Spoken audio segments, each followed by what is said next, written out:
ටිකක් දාන්න තාච්චියට එක එක නෙමෙයි ටිකක් වැඩිපුර දාන්න. තුන දාන්න. අතට අහුරක් අරගෙන දාන්න.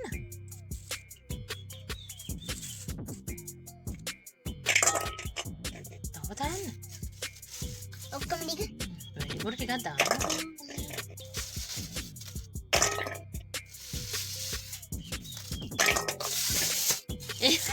ඒක දාන්න එපා ටිකක් දාන්න. ටිකක් හදමු දැන් හවස් වෙනවනේ රැයට බත් කන්න බැරි වෙනවනේ දැන් ගොඩක් හදුවොත් එහෙම. ඇති පුතේ. ඇති දැන්.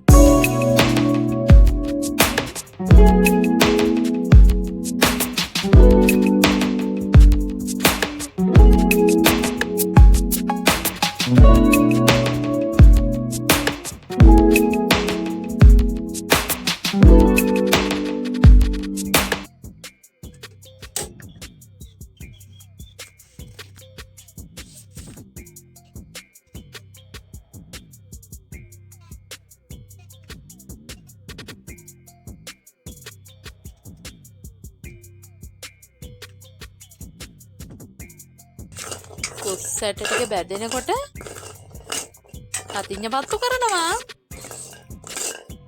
ඩෝල් පටෝල් ඩෝල් කියලා ඇහි තව ටිකක් කළා.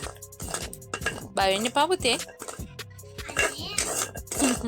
ඩෝල් කියලා පත්තු. අම්මා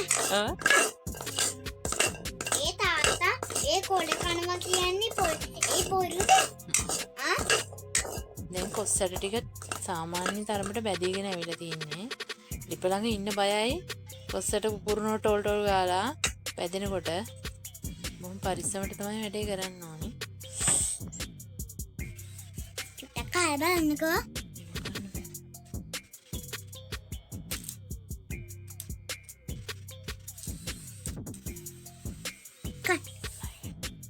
කන්න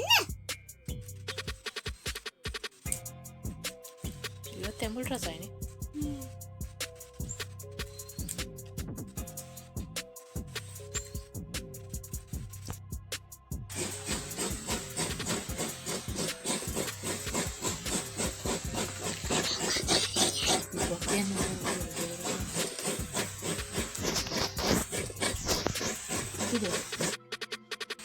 അതന്നെ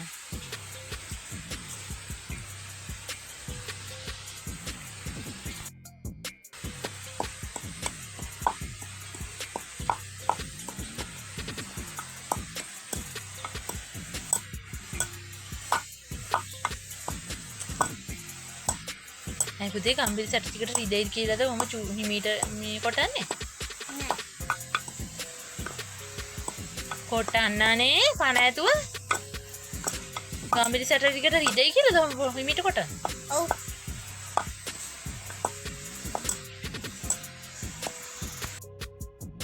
මම දැන් නම් කොස්සට් ටික සාමාන්‍ය ගන්නට බැදලා තින්නේ.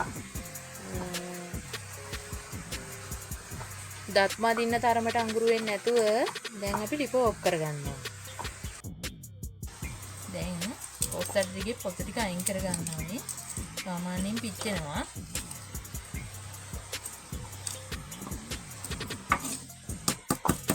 සමහර අය නම් දැන්ටම දන්නේ නැති මොනවද මේ හදන්නේ කියලා. අපි හදලා ඉවරලාම රස බලන ගමන්ම කියමු මේවට කියන නම මොකක්ද කියලා. ඉතින් අපේ ගම්වල ආච්චිලා සීයලා නම් මේ කෑම මේ රසම රස තේ බොන්න හදන කෑම ගොඩක් අවස්ථාවලදී හදනවා. අපිට කියනවා නම් ඉස්සර දැන් වගේ චුම් පාන් නැහැ නේ ඉතින්. ඒගොල්ලන්ගේ වැඩපළ කරනකොට තේ බොන්න හදාගන්නේ මෙන්න මේ වගේ කෑම වලින් තමයි. දැන් නම් ඉතින් මේක වැඩ චුම්පාන් එනකොට පස්සෙන් දුවගෙන ගිහලා ගන්න තියෙන්නේ. ඉස්සර එහෙම නෑ. ඉස්සර පාරවල දුෂ්කරයි. මේ වගේ දිනුත් නැහැ. අම්මේ ඒගොල්ලෝම වවාගෙන ඒගොල්ලෝම හදාගෙන කාපු දෙයක් තමයි. අම්මේ ඉස්සර ඩෙන්ගු හිටියද? අයියේ ඒ මාතේ ඩෙන්ගු හිටියේ? ගොඩාක් හිටියද? දන්නවද ඉස්සර මිනිස්සුන්ට ලෙඩ අඩුයි. ඊ වැඩියා කොලෙස්ටරෝල් ප්‍රෙෂර් මොකුත් නැහැ. දැන් තමයි තියෙන ලෙඩ ඔක්කොම තියෙන්නේ. දැන් අවුරුදු 10 ඉස්සර වෙනකොට ඔක්කොම හැම ගොඩක් අයට ලෙඩ එනවා.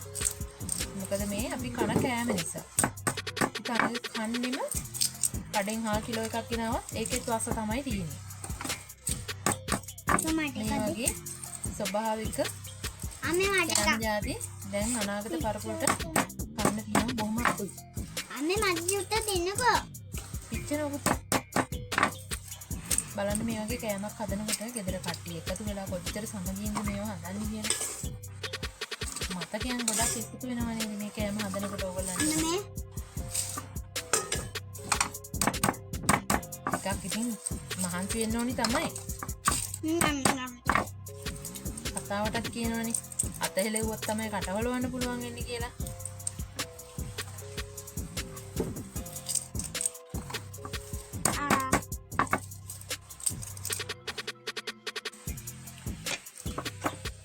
මෙන්න තියෙනවා ගම්බිරිස්. හීනියට කොටාගත්තු ගම්බිරිස්. චූටි දුව තමයි මේ ගම්බිරිස් ටික කෙටුවේ. මෙන්න තියෙනවා පොල්.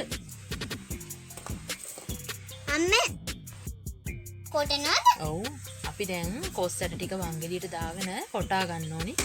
තුනක් අනේ අද ලොකු වංගෙඩිය නම් කොටන්න බැහැ අනේ කම්මැලියද. පොඩි වංගෙඩියට ටික ටික දාලා කොටා ගන්න. අම්මේ කැසකව. වතුර ටික.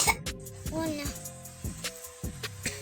කොස්සටිය. අයියෝ මේ ළමයාට කොස්සට දාන්න ගිහපුවා එක එක අහුරනවා මේ ගණන් පාඩමක් වගේ. මේවා කාලා තේ බොන්න වෙන්නේ හෙට උදේට තමයි. ඇයි ඉතින් අම්මේ පිච්චෙන්නවනේ හත්විලුව. ඒකනේ කියන්නේ බැරි වැඩ නොකර ඉන්නේ කියලා. හරි. මෙහෙමද? මේ වංගෙඩියට අල්ලන්න. I need me. චුච්චු මාමා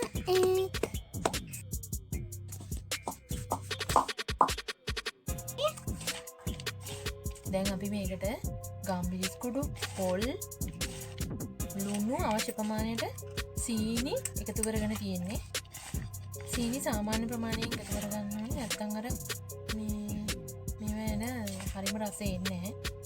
දැන් ගම්බිරිස් දාන්න තියෙන්නේ. නිසා මුඩා මින් කානේ. නරන් ගම්බිරිස් තා චුට්ටක් ආව තමයි වගේ. ඒක ඔක්කොම දාන්න.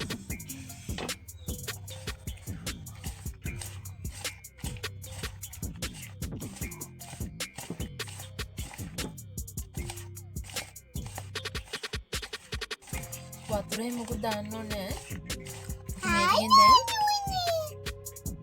අපි දැන් මේකෙන් ගුලි හදා ගන්න හදන්නේ. වතුරේ මොකද දාගන්න ඕනේ ත්‍රිපෝෂ හදනවා වගේ. මේ මොකද කොස්සට වල සාමාන්‍ය පිටි ගතිය තියෙන නිසා තෙත ගතිය තියෙනවා. අද දාන්න අපි යන්න තියාරයට හදනකම්.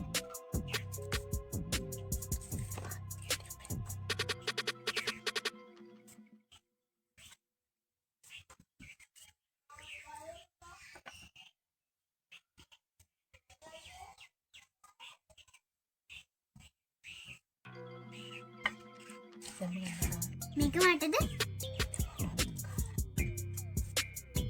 මේ ආකාරයට තමන්ට අවශ්‍ය ප්‍රමාණයට පොඩි පොඩි ගුලි හදා ගන්න ඕනේ. මේවට තමයි කියන්නේ කොස්සට අග්ගලා කියලා. දැන් දැනගත්තා නේද නම? ගොඩාක් අය නම් ඉතින් මම හදන්න ලෑස්ති වෙනකොටම දැනගන්න ඇති. හරිම රසවත් කෑමක් තමයි. අන්න මලා පොඩි අයට එම හරිම ගුණාත්මකයි. මොකද කොස් අපි වෙනම හැදුවොත් කන්නේ නැහැනේ පොඩි අය. කන්න පිළියක් දක්වන්නේ නැහැ එච්චර. ප්‍රතික්ෂේප කරන වෙලාවල් අනන්තයි අපේ ගෙදර. මට හිතෙනවා මේම හැදුවොත් නම් ආවේ කියලා. එමේ රතු